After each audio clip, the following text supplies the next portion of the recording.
अस्सलाम वालेकुम बच्चों। जी बच्चों, आज हम शुरू करने जा रहे हैं पेपर नंबर 8, जो कि हमारे इंस्पेक्टर कोऑपरेटिव सोसाइटीज़ का हुआ था 2019 के अंदर। इससे पहले मैं आपके साथ तकरीबन 7 पेपर अपलोड कर चुका हूं, जो कि कमीशन में आपके साथ पूछे जा चुके हैं।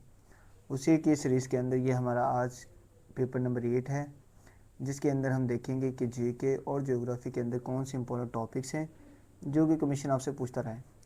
तो उसी चीज़ को मद्देनज़र रखते हुए मैं आपको साथ साथ बताता भी जाता हूँ कि कौन सा इंपॉर्टेंट एमसीक्यूज़ है और आपने उसे कितनी गहराई तक करना है, ठीक है ना, कितने एस्पेक्ट को देखना है, उसके अंदर कितनी आपने पोस्टमार्टम करना है, ठीक है ना। दूसरे लफ्ज़ों में आप ये कहते हैं कि उसको कितना आपने थारोली पढ़ना है, ठीक है। तो दूसरा, अगर आपने अभी तक मेरे यूट्यूब चैनल को सब्सक्राइब नहीं किया तो सब्सक्राइब कर लें, ठीक है। इंशाल्लाह इसी पर आपको बहुत सा डाटा ज़रूर मिल जाएगा, जो कि आपके लिए वन पेपर के लिए मोर देन इनफ होगा, ठीक है। तो चलें आए शुरू करते हैं आज का लेक्चर नंबर पेपर नंबर 8। वो क्या है, सबसे पहले हम जीके और ज्योग्राफी करते हैं। आपको पता है, जैसे कि अगर आपने मेरे पहले लास्ट लेक्चर देखे हैं पेपर नंबर 7 तक, अगर आपने वो नहीं देखे तो वो ज़रूर जाएं, देखें, गो थ्रू करें और अपने शुरू करते हैं आज का लेक्चर। तो जैसे कि आपको पता है, सबसे पहले हम क्या करते हैं, जीके करते हैं। जीके के अंदर एमसीक्यूज है, Fez is the famous city located in, ठीक है ना। जैसे मैंने अब ये इंशाल्लाह जब हम ये जीके और ज्योग्राफी कर लेंगे, उसके बाद मैं बड़ी डिटेल के साथ आपको मोस्ट इम्पोर्टेंट टॉपिक्स जो हम इसे पढ़ने के बाद मैं आपको एट द एंड पे बताऊंगा कि ये हमने इसका पोस्टमार्टम किया। जितने भी हमने पास पेपर्स किए उसके अंदर मैंने ये देखें कि कौन कौन से टॉपिक्स को कहाँ तक हमने करना है, ठीक है ना। मज़ीद आप मेरे साथ हो, आपको भी चीज़ों को काफ़ी नाव होती रहेगी कि किस टॉपिक को कितना वो टच करता है, ठीक है ना। उसी चीज़ को मद्देनज़र रखते हुए आप खुद से भी अपने नोट्स बना सकते हैं, ठीक है ना। तो वो इंशाल्लाह मैं लास्ट पे आपके साथ ज़रूर शेयर करूँगा जब हमारे जीके और ज्योग्राफी का प्लेलिस्ट मुकम्मल हो जाएगी, तो उसके लास्ट पे मैं आपके साथ मोस्ट इंपोर्टेंट टॉपिक्स भी डिस्कस करूँगा, ठीक है।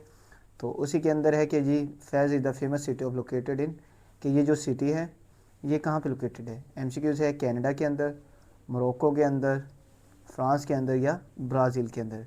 तो बच्चों ये जो सिटी है फैज़, FEZ फैज़, तो ये कहाँ पे बच्चों, मोरक्को के अंदर है, ठीक है ना। अब इसी के अंदर आपने ये भी याद रखना है कि जो इसकी कैपिटल है, ठीक है, मोरक्को का, वो क्या है। और दूसरा ये कि इसके अंदर कौन सी करेंसी यूज़ होती है, इसके प्रेसिडेंट या प्राइम मिनिस्टर कौन है। ये भी अगर आप देख लेते हैं तो वेल एंड गुड। बाकी ये इतना कोई इंपॉर्टेंट एमसीक्यूज़ नहीं है, लेकिन आपको चाहिए कि ज़रूर करें, ठीक है ना। बाज़ टाइम क्या होता है, कमीशन पेपर्स को रिपीट भी करता है, ठीक है ना, कि ये एमसीक्यूज़ वो ये होते हैं को as it is copy paste करते हैं, ठीक है। उसी तरह एमसीक्यूज़ नंबर 2 है, macros was the leader of which country, ठीक है ना। ये फर्डिनेंड मैक्रोस कौन था, ये किस कंट्री का लीडर है, ठीक है ना, ये हमें बताना है। तो एमसीक्यूज़ है स्पेन का, मलेशिया का, फिलीपाइंस का या थाईलैंड का, ठीक है ना बच्चों। जैसे कि अभी हमने पीछे एक एमसीक्यूज़ किया, एमसीक्यूज़ नंबर 1, वो भी फेमस सिटी से रिलेटेड था और ये उसी के अंदर रहते हुए उसके किसी प्रेसिडेंट के बारे में, लीडर के बारे में पूछा जा सकता है कि ये जो लीडर है, ठीक है, ये किस कंट्री का था। तो बच्चों ये किस कंट्री का है, ये फिलिपाइन का होता है, ठीक है ना। फर्डिनेंड मैक्रोस, ये कहाँ का लीडर बच्चों, फिलिपाइंस का।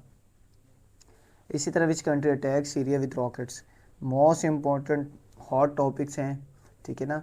इसमें पूछा गया है कि कौन सी कंट्री ने सीरिया पे अटैक किया। तो बच्चों हम सबको पता है, आप सबको पता है कि जिस तरह के आजकल हालात चल रहे हैं, ठीक है, इसके अंदर एक दो कंट्रीज़ हैं, कौन सी, एक तो है यूएसए प्लस इसराइल, ठीक है ना। यही हैं जो कि तबाही करने जा रहे हैं अपनी दुनिया के अंदर, अपने आप को मनवाना चाहते हैं कि हम सुपर पावर हैं और पूरी दुनिया में हमारा राज होगा, ठीक है। तो इसी तरह जब ये कंट्री ने, which country attack Syria, Syria पे यानी कि शाम पे किस कंट्री ने रॉकेट्स के थ्रू अटैक किया। तो बच्चों इसके अंदर दो चीज़ें हैं यहाँ पे, एमसीक्यूज़ है इसराइल, अमेरिका, तुर्की या रशिया। तो बच्चों जो इसका राइट ऑप्शन बनता है वो बनता है क्या है, इसराइल बनता है। दूसरा, इसी के अंदर आप इसे अटैक करने का मकसद यही था कि इसके अंदर रिजीम चेंज करनी थी, ठीक है ना, कि इसराइल की जो हुकूमत थी वो इनकी, आप कह दें कि बातें नहीं मानते थे, उन्होंने इनकी रिजीम को चेंज करने के लिए उन पर अटैक किया, ठीक है ना। जिसके बाद इनकी यानी कि हुकूमत आप कह सकते हैं चेंज कर दी गई।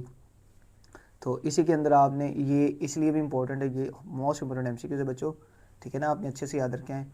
ये एक एमसीक्यूज़ बेस के लिए भी इम्पोर्टेंट है और दूसरा ये कि कमीशन जब आप इंटरव्यू में जाएंगे तो कमीशन इससे रिलेटेड ज़रूर पूछता है, ठीक है ना। हॉट टॉपिक्स है, करंट सिचुएशन, करंट अफेयर से रिलेटेड ज़रूर कमीशन में चेयरमैन साहब आपसे क्वेश्चन करते हैं।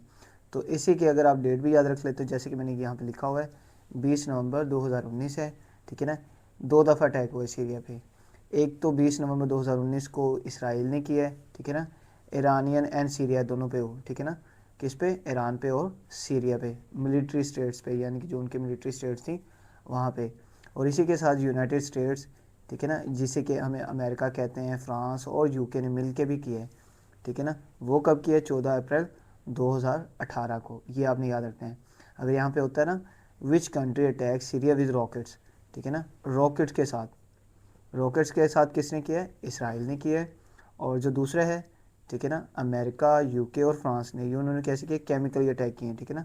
ये आपने थोड़ा सा अपने आपको अच्छे से याद करना है, ठीक है ना हो वहाँ पे ऑप्शन हो इसराइल अमेरिका, आप अमेरिका को टिक करके आए बच्चों, नहीं।